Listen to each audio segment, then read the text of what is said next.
So মই তোমালোক ক'ব বিচাৰিছোঁ এভাৰেজ মানে গড় পাতটো এটা কৈছোঁ তিনিজন ব্যক্তি আছে, এজন হৈ গ'ল এ নামৰ ব্যক্তি, এজন হৈ গ'ল বি নামৰ ব্যক্তি আৰু এজন হৈ গ'ল চি নামৰ ব্যক্তি। এই তিনিজন ব্যক্তিৰ হাতত এজনৰ হাতত 5 টকা আছে, এজনৰ হাতত 10 টকা আছে আৰু এজনৰ হাতত 15 টকা আছে। এতিয়া তিনিওটাকে যে ইকুৱেল কৰিবলগীয়া হয়, মই কি কৰিম? নৰ্মেলি মই এটা কি কৰিব পাৰোঁ কোৱাচোন? মই কৰিব পাৰোঁ যে এই মানুহজনৰ পৰা 5 টকা এটা মই যদি ইয়াক দি দিওঁ, তেনেহ'লে কি হ'ব? 5 5 কেই টকা হৈ যাব? ইয়াত 10 টকা হৈ যাব, হয়নে? ইয়াত 10 টকা হৈ যাব। বিৰ অলৰেডি 10 টকা এটা আছে, ইয়াৰ পৰা যেতিয়া এটা 5 টকা গুচি যাব, ইয়াৰ তাতো 10 টকা আছে। ডেট মিনছ কি বুজালে? যে অন এন এভাৰেজ ইয়াৰ হাততো বৰ্তমান 10 টকা আছে, ইয়াৰ হাততো 10 টকা আছে, ইয়াৰ পৰা 5 টকা গুচি যাওঁতে ইয়াৰো কি টকা হৈ গ'ল? 10 টকা হৈ গ'ল। এভাৰেজ মানে আচলতে সকলোকে ইকুৱেলি ডিভাইড কৰা, ভেলুটো ইকুৱেলি ডিভাইড কৰি দিয়া হয় তিনিজনৰ মাজত, ডেট ইজ কল্ড এভাৰেজ। এতিয়া এভাৰেজৰ এটা সূত্ৰ আছে, এভাৰেজ মানে এভাৰেজ এ equal to total T divided by number N দি ডিভাইড কৰি, এইটো হৈ গ'ল এভাৰেজৰ সূত্ৰ। মানে সূত্ৰকেইটা মই আকৌ ভালকৈ দেখাই দিওঁ। A equal to T by N, a equal কি হয়? টি বাই এন, এইটো হৈ গ'ল সূত্ৰ। আমি কেতিয়া উলিয়াব পাৰিম? যেতিয়া আমি টোটেলটো জানো আৰু কেইটা সংখ্যা আছে জানো, তেতিয়া আমি এভাৰেজ উলিয়াব পাৰিম। প্লিজ নোট ইট ডাউন, এইখন নোট কৰি লোৱা, তেতিয়া মই নেক্সট পেজটোলৈ যাম। নেক্সট পেজটো চোৱা, তোমালোকে মই এক্সাম্পল দিব বিচাৰি আছোঁ দুটামান।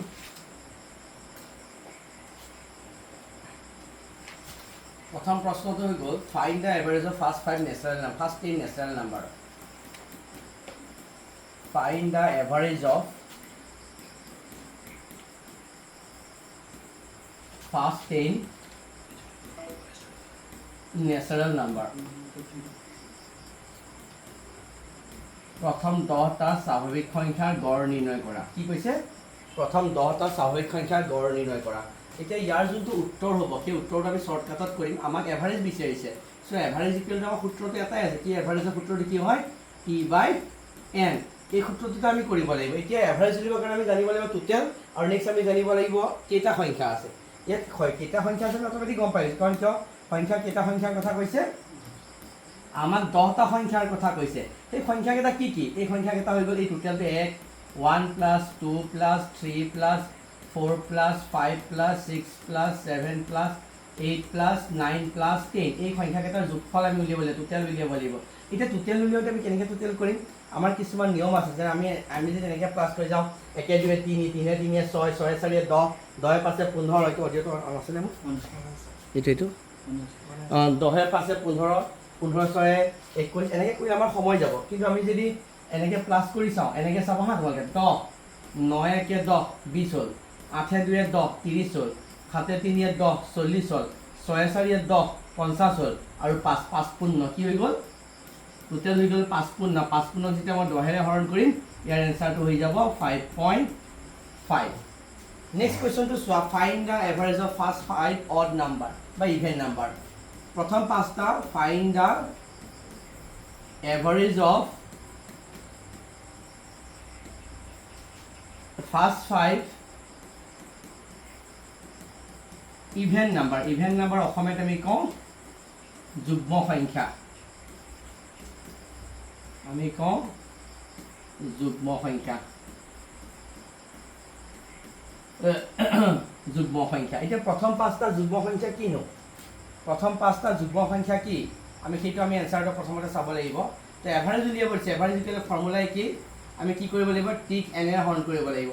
চ' সংখ্যা কেইটা আছে? সংখ্যা আছে 5টা। এইটো হ'লে নোট, কাৰণ আমাক 5টা বুলি আমাক কৈ দিছে প্ৰশ্নত, যে প্ৰথম 5টা যুগ্ম সংখ্যা বুলি কৈছে। এতিয়া প্ৰথম 5টা যুগ্ম সংখ্যা কি? 2, 4, 6, 8 আৰু 10। এইকেইটা হৈ গ'ল প্ৰথম 5টা যুগ্ম সংখ্যা। প্লাছ কৰি চাওঁ কি হয়? 10, 8 × 2 = 10, 20, 6 × 4 = 10, 30। কিমান হৈ গ'ল? প্ৰথম 5টা যুগ্ম সংখ্যাৰ যোগফল হৈ গ'ল 30। সংখ্যা আছে কেইটা? 5টা। 30ক যেতিয়া 5ৰে হৰণ কৰোঁ, মই কি পাই যাম? 6 পাই যাম। প্ৰথম 5টা যুগ্ম সংখ্যাৰ গড় হৈ গ'ল 6। নেক্সট যদি মই এই কুৱেশ্যনটোকে মই আকৌ এবাৰ চাওঁ, অলপ অযুগ্ম সংখ্যা বুলি যদি কৈ দিওঁ, প্ৰথম 5টা find the average of first 5 odd number odd বুলি ক'লে কি হ'ব অযুগ্ম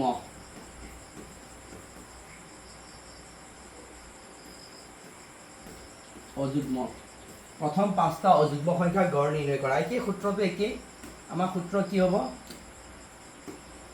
এভাৰেজ a ইকুৱেল টু কি হয় t/n সো টোটাল কি হ'ব অযুগ্ম সংখ্যা কি কি অযুগ্ম সংখ্যা কাক কোৱা হয় অড নাম্বাৰ কাক কোৱা হয় 1 + 3 + 5 + 7 + 9 সংখ্যা কেইটা আছে পাঁচটা সেইকাৰণে ইয়াত 5 এ হৰণ কৰিছো আমি এভাৰেজ উলিয়াবৰ কাৰণে গড় উলিয়াবৰ কাৰণে দুটা বস্তু জানিব লাগিব এটা হ'ল টোটাল এটা হ'ল কেইটা সংখ্যা আছে সো টোটালটো আমি কেনেকৈ পাই যাম প্লাস কৰিলে পাই যাম সংখ্যা কেইটা আছে অলৰেডি আমাক ইয়াত প্ৰশ্নত দিয়া আছে 5 বুলি ক'লে 5 এ হৰণ কৰিম 6 ক'লে 6 এ হৰণ কৰিম 7 বুলি ক'লে 7 এ হৰণ কৰিম এটা প্লাস কৰি চাওঁ আমি প্লাস কৰি চাওঁ কি কোৱা হয় 9 * 1 = 10 7 * 3 = 10 আৰু 5 10 * 2 20 20 * 5 25 গতিকে 25ক যেতিয়া আমি 5 এৰে হৰণ কৰি আমি গড় কি পাই যাম 5 তিনটা প্ৰশ্ন কৰালো এটা প্ৰশ্ন কৰালো প্ৰথম গড়টা স্বাভাৱিক সংখ্যা গড় নিৰ্ণয় কৰা আমি টোটাল উলিয়াই পেলাই যেটা সংখ্যা আছে ইয়াত 10 আছে কাৰণে আমি 10 ৰে হৰণ কৰিলো তেতিয়া আমি आंसर পাই গলো 5.5